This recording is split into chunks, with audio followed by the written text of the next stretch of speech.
Jane Hentapa and I am open spiker for Binil Fraser. Usually po, we prepare our weaknesses into our team.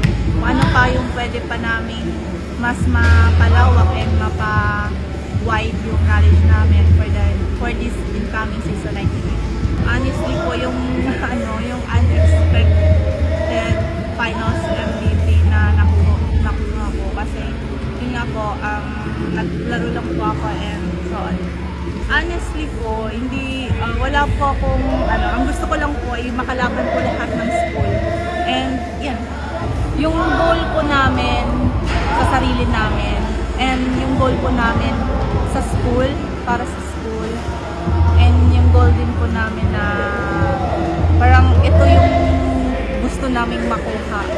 Yung goal, champion, perpetual, LPU, and Papua.